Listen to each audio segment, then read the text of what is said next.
So welcome everyone to the Spectral Geometry in the Cloud seminar. Today we have the pleasure of having Changwei Xiong, who will speak about Reilly formula for differential forms and Steklov eigenvalue estimates. He is from Sichuan University, China, and the floor is yours.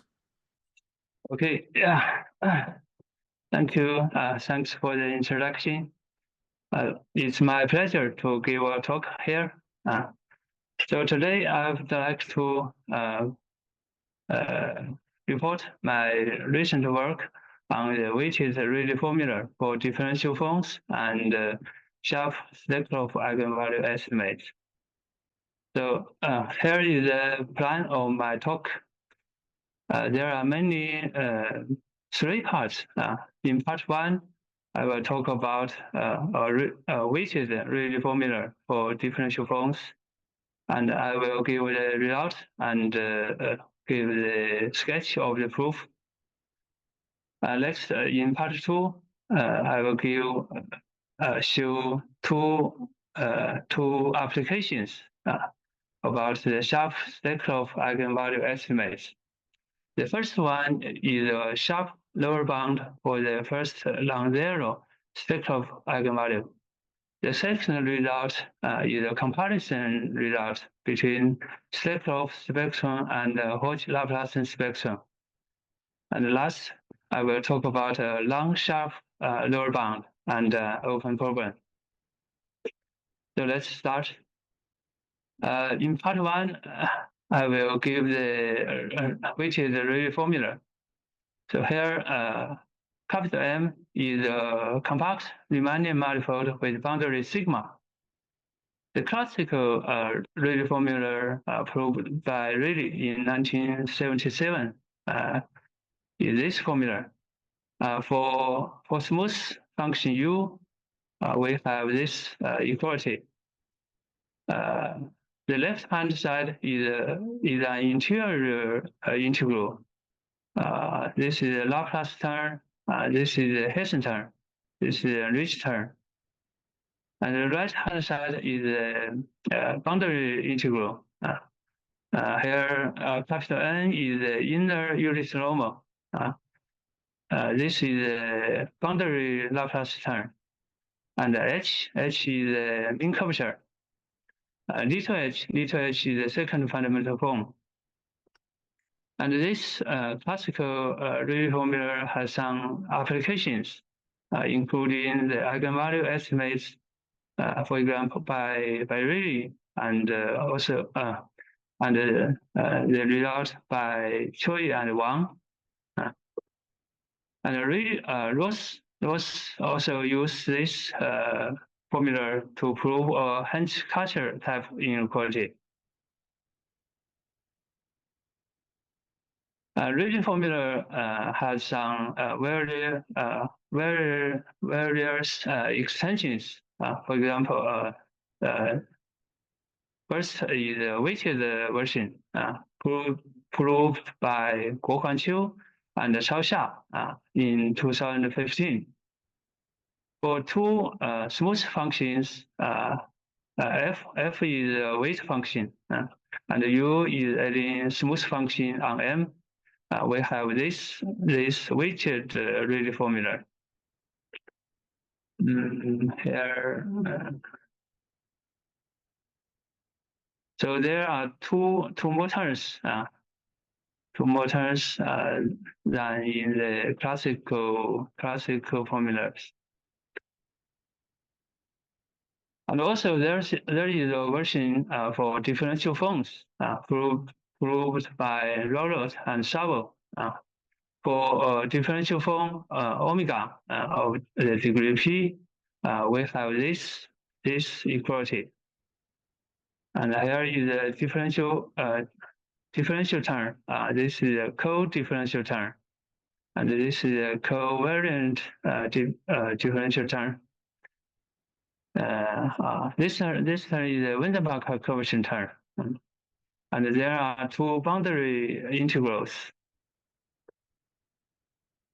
This term, the big B is defined by this expression. H is the mean coefficient, and Sk is the operator on the space of differential form on the boundary induced by the shape operator. I'd like to also to mention the version in spin geometry proved by Hijazi, Montiel, and Xiaozhang, also by the group of Chen, Yost, Sun, and Zhu. And there is a version on Kähler manifold proved by Gucci, Kolev, and Yeganeva. Last, there are versions on Riemannian manifolds with density proved by Ma and Du, also by Kolesnikov and Newman in 2017. So here is our first result. We prove weighted Reilly formula for differential forms. M is a smooth, compact Riemannian manifold with boundary sigma, and N is the inner unit normal along the boundary, and J is the inclusion map. So then for P differential form omega and a smooth function f, we have this formula. There are 6 terms, 3 interior integrals and 3 boundary integrals. Yeah. Here, the little I is the interior product. This term, for this term, the Laplace square f acting on omega is defined by this formula. The Hessian OF is used as a 1-1 tensor, so it would induce an operation on the P differential forms. And this is the Laplace term. This is the Windsor curvature term. And there are 3 boundary integrals. The big B is defined before. So let's see the sketch of the proof. For the proof, first we use the Volcker formula. It's a well-known formula for differential forms. We have this equality. Then we add the weight function f to get this equality. Next, we integrate it over the manifold to get this equality. So next we want to handle this term first, the Hodge Laplacian term. There are 2 terms in this term. The first term and the second term. We want to first transfer the first term to the second term. So this is by direct computation. We transfer the first term to the second term. Plugging that term into the previous formula, we get this formula. So next, we want to handle the second term. The second term. Also, by computation, we can handle the second term. Get this expression, and we substitute it and simplify all the terms. Then we get this formula. Next, we focus on these 2 terms. We want to convert these 2 terms into boundary terms. So we get the right-hand side. Substituting these two terms, we get this long formula. Here we focus on the four blue terms. Now we will use two formulas from Rorod and Shavel's work, the formula 2 and 3. These two terms are like the Gauss-Weingarten relationships for hypersurfaces. Then use the formulas 2 and 3 to in this equality, we can cancel some terms and simplify the result. Finally, we get our formula. So in summary, the proof is quite straightforward, but you should arrange all the terms suitably to get a simple expression. So that's part 1 of my talk. Next, let's go to part 2 about the eigenvalue estimates. So in case any of you is not familiar with the Steklov eigenvalue problem, let me briefly introduce it. The classical Steklov eigenvalue problem for functions is to solve this PDE. In the interior of the manifold F, the eigenfunction is a harmonic function, and on the boundary it satisfies this boundary condition. So this problem has a discrete spectrum given by a number of real numbers going to infinity. This problem was first introduced by Steklov around 1900, and it has some backgrounds in various areas.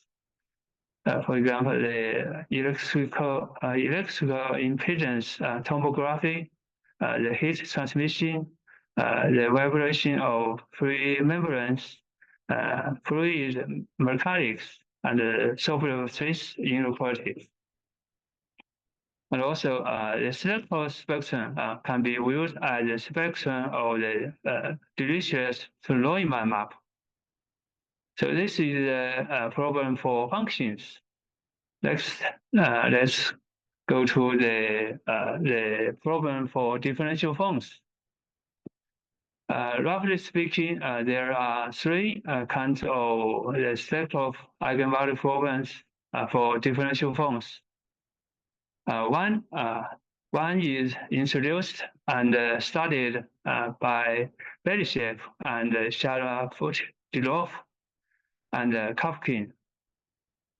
A second one, the complete Dirichlet Riemann map is by Yossi and Leonhardt, and by Sharafutdinov and Changwei. Actually, this one determines the previous one, determines the first one.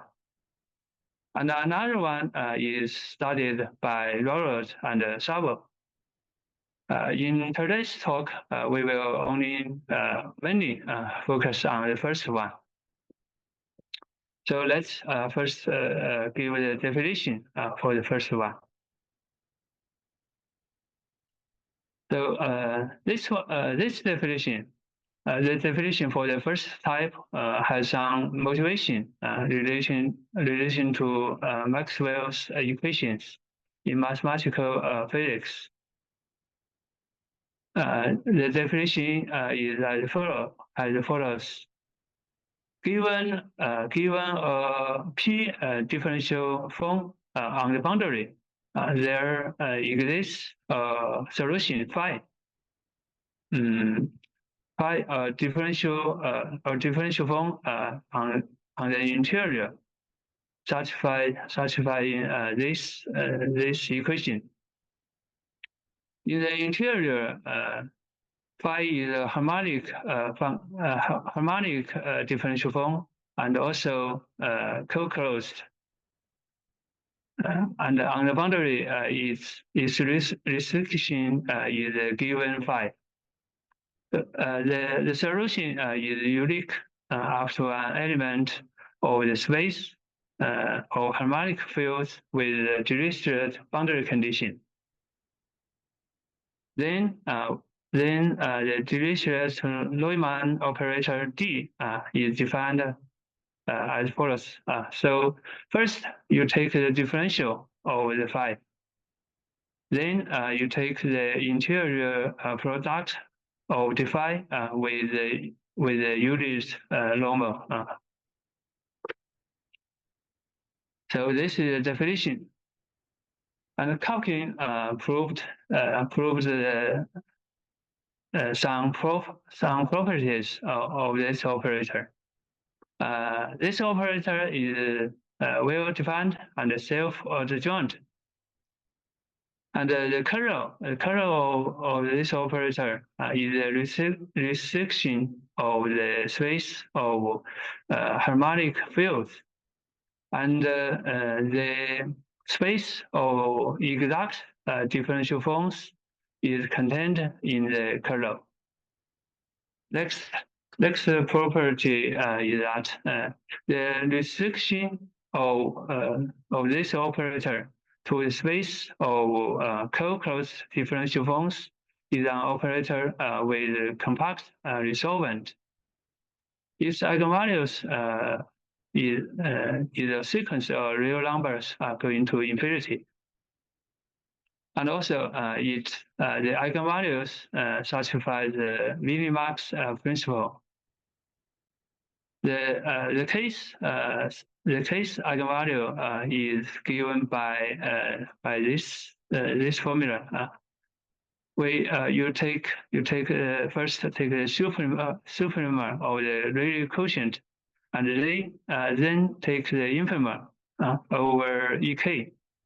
Here, the space EK ranges over k-dimensional subspaces, satisfying the restriction of EK is contained in the space of co-closed differential forms. These are some basic properties of the operator D. For later use, we also consider the Hodge Laplace on the boundary, restricted to the space of co-closed differential forms. This operator is a non-negative self-adjoint elliptic operator with eigenvalues given by a sequence of real numbers. The eigenvalue also has the variational principle. We have the Reilly quotient. Then we first take the supremum and next take the infimum. Here, GK ranges over k-dimensional subspaces of the space of co-closed space. Co-closed differential forms. For the model case, standard unit Euclidean ball, we can compute the spectrum of the operators D and the Hodge Laplace on the boundary. Here, sigma 1 for sigma 1 p equals p plus 1 with multiplicity c n plus 1 p plus 1. When p bigger than equal to 1 and less than equal to n. lambda 1 p is equal to p plus 1 times n minus p, also with the same multiplicity. Now we can state our first result about the eigenvalue estimate. We prove a sharp lower bound for the first non-zero eigenvalue. Let M be a compact Riemannian manifold with boundary sigma, and P is an integer bigger than or equal to 1 and less than or equal to n. Assume the P plus first Winzenbach curvature is non-negative, and assume the sectional curvature of the manifold is non-negative. Moreover, assume the principal curvatures of the boundary are bigger than or equal to some positive number C. Then the first non-zero eigenvalue of D is bigger than or equal to P plus 1 times C. The equality holds for a Euclidean ball with radius 1 over C. Conversely, if the equality holds, then there exists a non-trivial co-closed p-form phi satisfying this equation.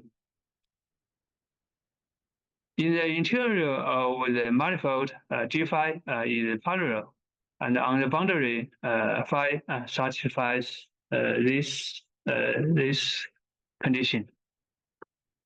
Here are some remarks. First one is that for p equal to 0, the analogous result as in the above theorem is related to the Escobar's conjecture proposed by Escobar in 1999. This conjecture is stated for Riemannian manifolds with non-negative Ricci curvature. Joined with Cao Xia, we confirmed this conjecture for Riemannian manifolds with non-negative sectional curvature. The next remark is some facts on Winzenbach curvature. This curvature is symmetric with respect to the index, the degree p, and W1 is just the Ricci curvature. W2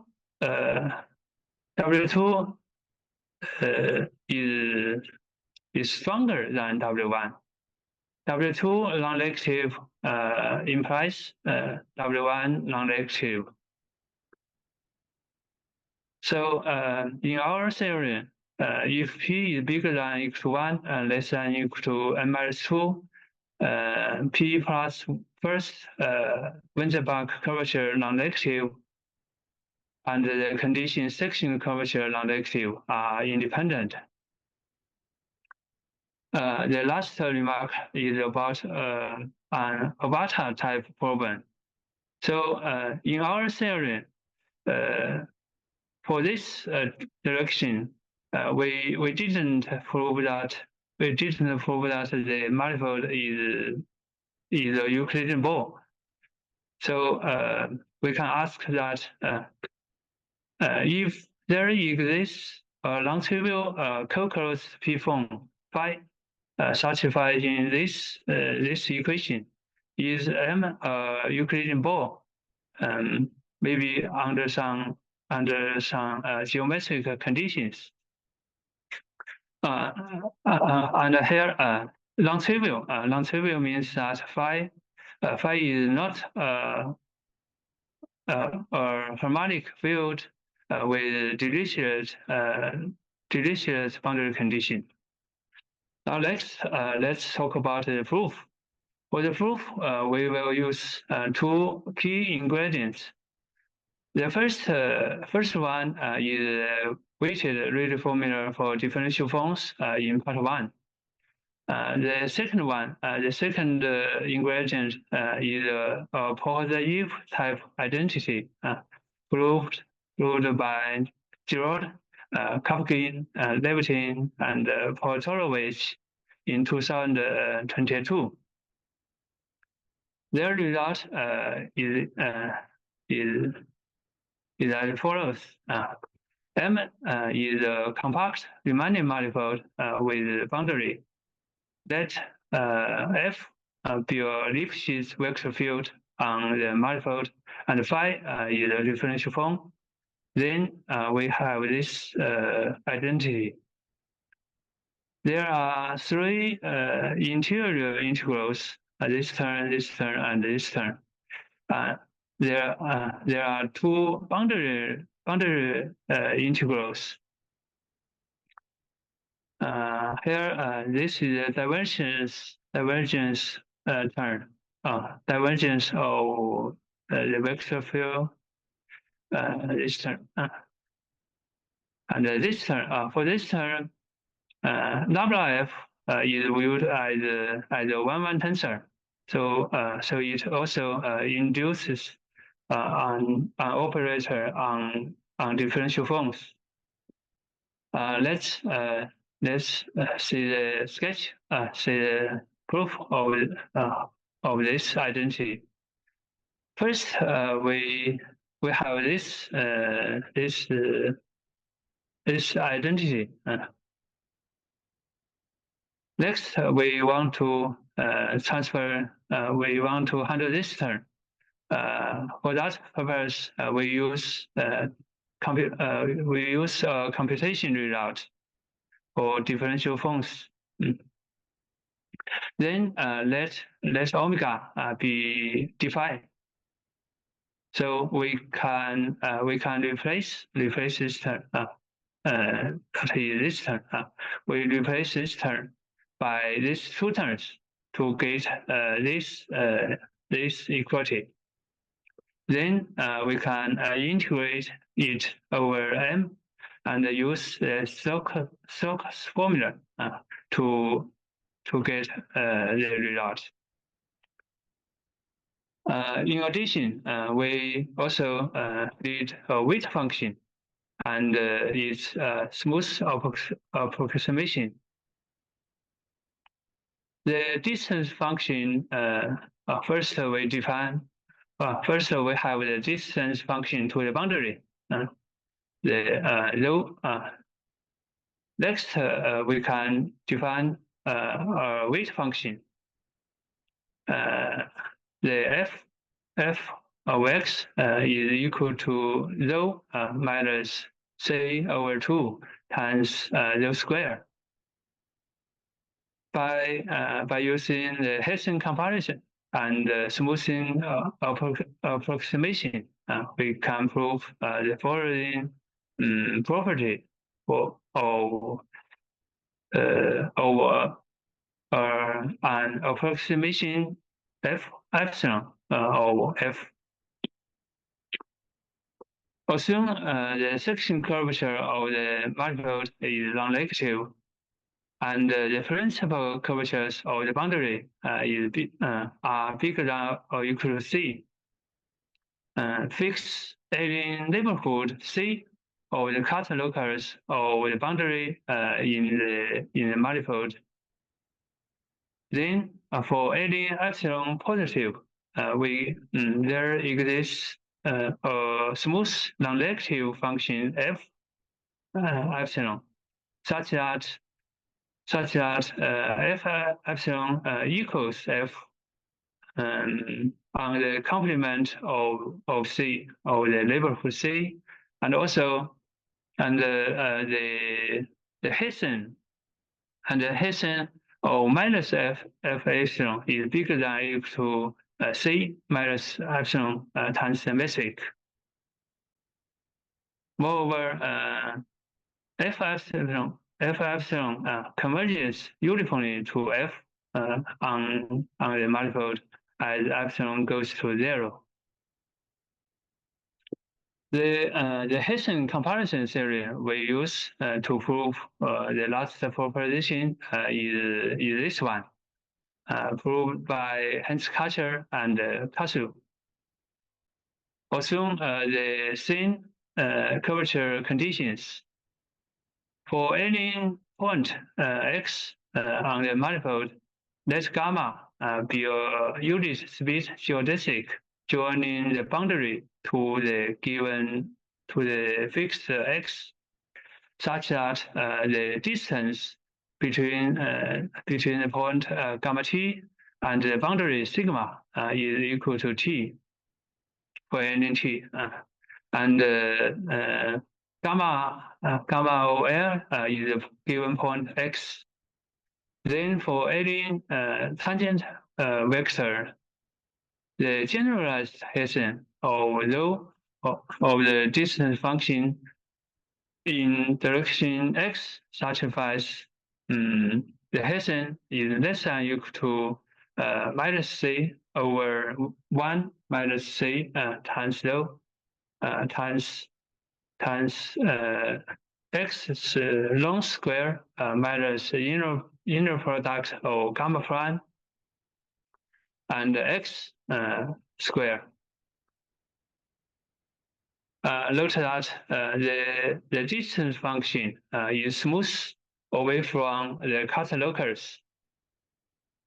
On the cut locus, the distance function is only Lipschitz continuous.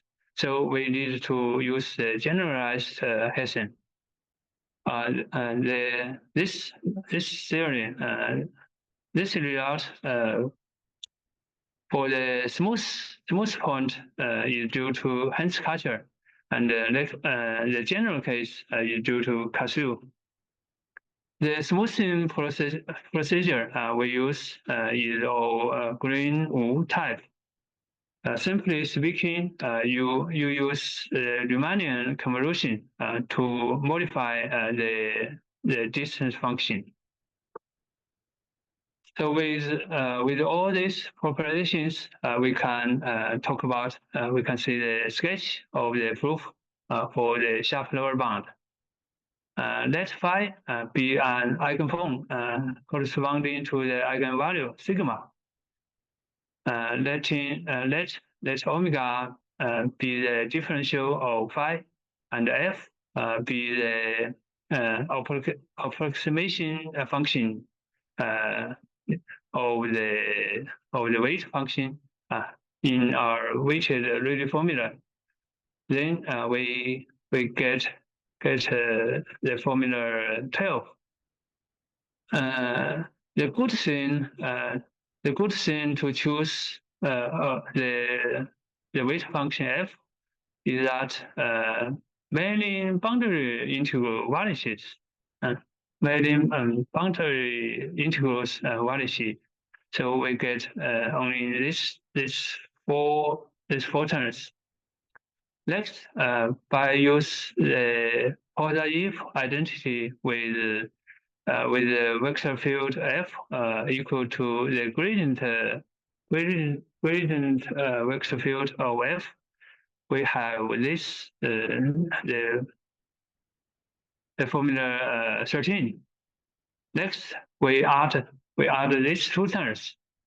You see that this boundary term cancels with this term, and this term cancels with this term. And note that this term cancels with half of this term. So finally, we will get only three terms.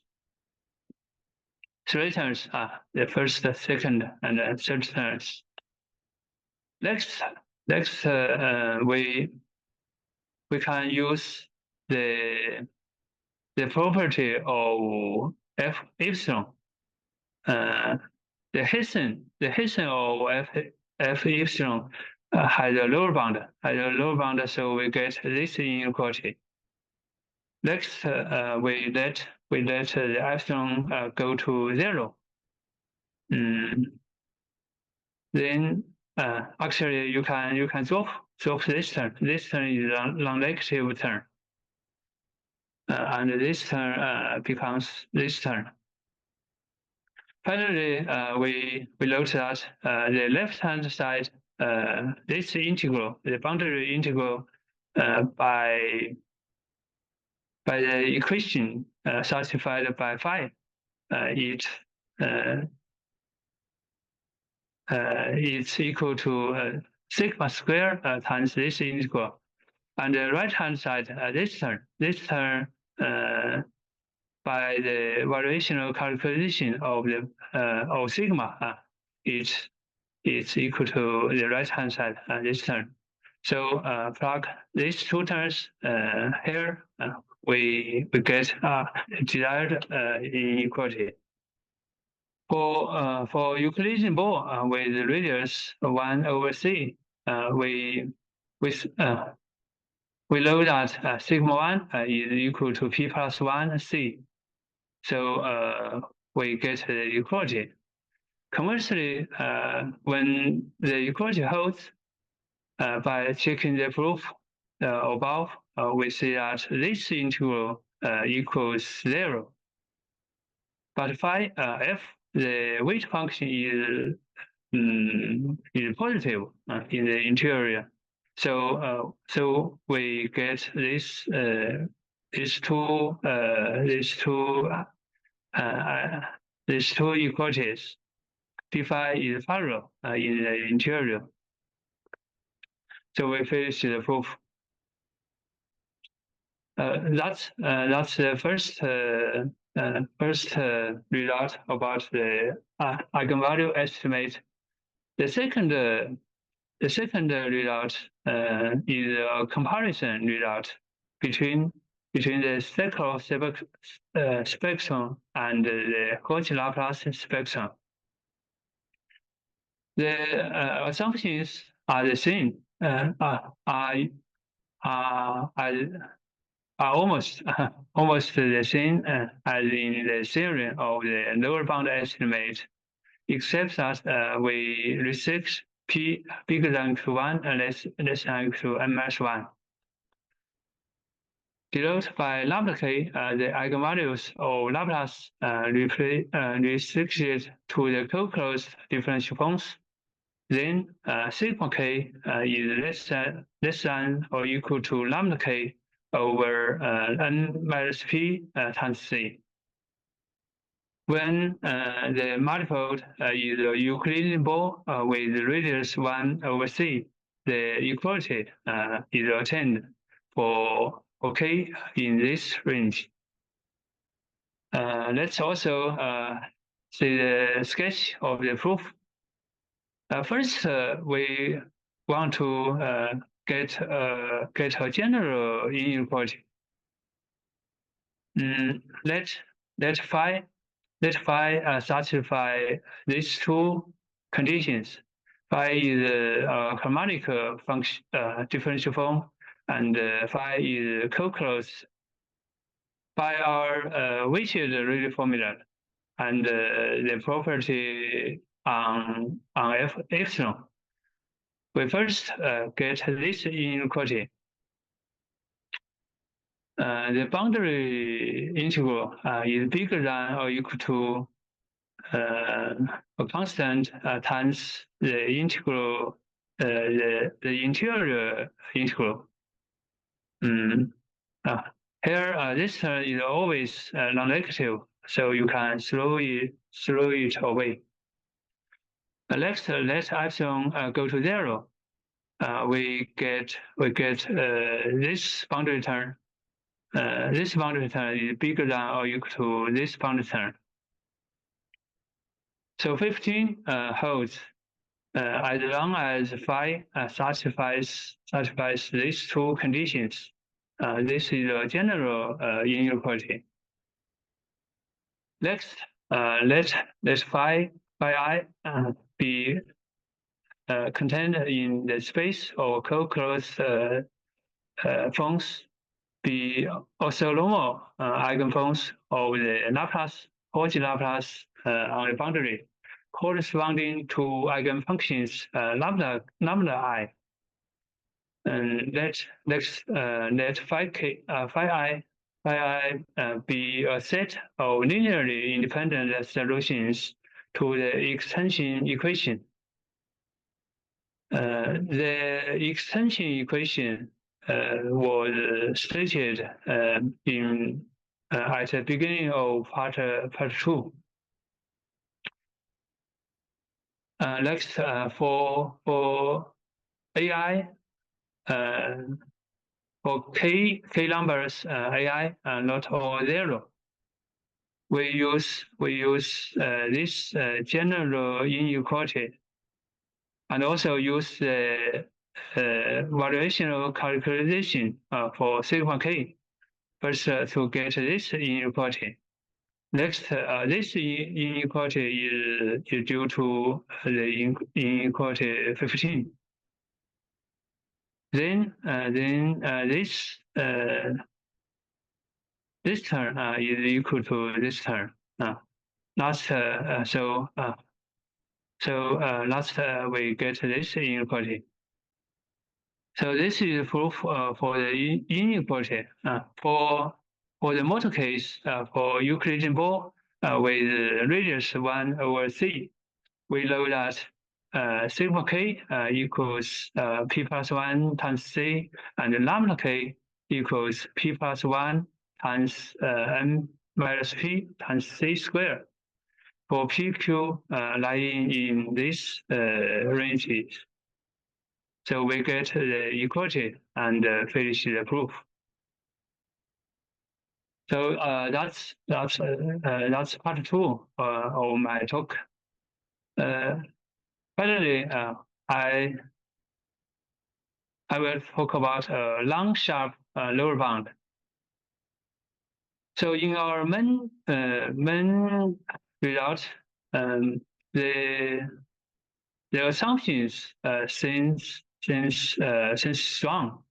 So if we weaken the assumptions, we can use railroad Saval's unweighted Reilly formula to get a long sharp lower bound. Here is the result. M is a compact Riemannian manifold with boundary sigma, and P is an integer bigger than or equal to 1 and less than or equal to n minus 1. Assume that the P plus first Winzenbach curvature is non-negative, and also assume some curvature conditions on the boundary. Here we will use the Laplacian P curvature. Let me first explain it. For any point on the boundary, the K curvature at that point is the sum of smallest K principal curvatures, and then the K curvature for the boundary is the minimum over boundary of sigma K. Now let's go back to the theory. We will assume that P plus 1 curvature and N minus P curvature satisfy these two inequality. P plus 1 curvature of the boundary is bigger than or equal to P plus 1c, and the N minus P boundary curvature is bigger than or equal to N minus P times c. Then the first non-zero eigenvalue of D is bigger than or equal to half of P plus 1c. Note that this result for P equal to 0 is due to Escobar in 1997. Let's see the sketch of the proof.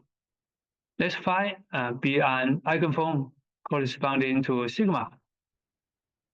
Choose omega to be the differential of phi in railroad Saval's unweighted Reilly formula. We get this equality. Next, we throw away this non-negative term. So we only get these two boundary terms. For the first term, we use the condition satisfied by phi to get the eigenvalue sigma. The second term is the same. And then by integration by parts, we get this term. Next, we handle the boundary term, the big B. By definition, it has this expression. Then we use the boundary curvature conditions to get this inequality. Next, we throw away this non-negative term to get only this term. So combining this inequality with this one, we get a result. We can also prove that sigma equal to this value cannot occur. So here you note that we throw away a non-trivial term. So the result is non-sharp. So last, since the result is non-sharp, we ask the following question. So under the same curvature conditions in the last theory, is the first non-zero eigenvalue sigma bigger than or equal to p plus 1 times c? Here are two remarks. First remark is that for the special case, p bigger than or equal to half m plus 1, and m is a Euclidean domain.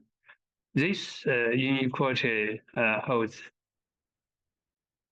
The second remark is that this problem for p equal to 0 is exactly Escobar's conjecture. You just need to note that W1 for p equal to 0, W1 is just the rich curvature, and sigma 1 curvature is just the principal curvature. So this is the last part. Let's show you the main references I mentioned. First paper is Belishev and Sharafutdinov's paper. And the second one is Giroud, Karpukhin, Levitin, Potolovic's paper. This is Karpukhin's paper. This is Qiu and Xia's paper. These two papers by Rowland and Savo. This is Reilly's original paper. This is our paper for the Escobar's conjecture. Last one, this one is a paper for our for this talk. So I will stop here. Thank you for the attention. Thank you very much for your talk. So if you have any question or comments, you can unmute yourself or you can write it in the chat. So I have a question for myself. Yeah. Okay. Do you have an idea if the original Escobar conjecture is true or not? That's a very ambitious question. About the last conjecture? Yeah, I mean the Escobar conjecture. Like, Escobar conjecture. Yeah, the original one. The. Oh, okay. Do you think it's maybe it's false, or do you think it's true, but we still need to find a proof? Do you have a feeling about this? I don't know. I believe it's true. Yeah. Thank you. Okay. Thank you for the question. Any other question? May I ask a question? So it's about the rigidity result that you mentioned for this Obeta type condition. So this is true in the case of function. So what is the obstruction here when for P form? Because for the case of function, if and only you have. Forms. Yeah, this one. Yeah. I just find the technique for proving the result for functions doesn't work for p-forms. Yeah, it's more complicated. Yeah. Okay.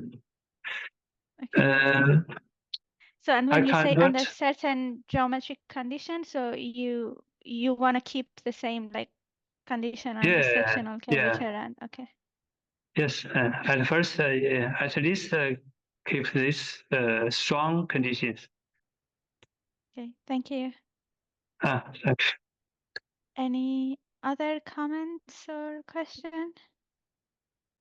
Thank you again and for your talk. And so we won't keep you that long. So just let me announce that next week we have Gemstone many courses given by Maxime Fortier-Bourque and Bram Petri on extremal problem on hyperbolic surfaces. So there are 4 lectures. The first 2 lectures are on Monday. Alexandre, do you want to add any details or that's it? Well, the first 2 lectures are on Monday. There will be one on Wednesday and one on Thursday. And they should be recorded. So if you cannot attend, perhaps you can contact me.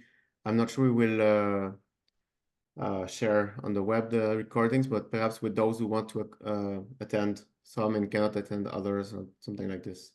We need to speak with the lecturer to decide on this. So hope to see you there, and then we resume with the regular seminar the week after that. Thank you, Asma. Thank you, Changwei, and thank you for coming Thank you. this late as well. Yeah. Yeah, thank you so much. Okay, yeah. See you next time. See you. Bye-bye.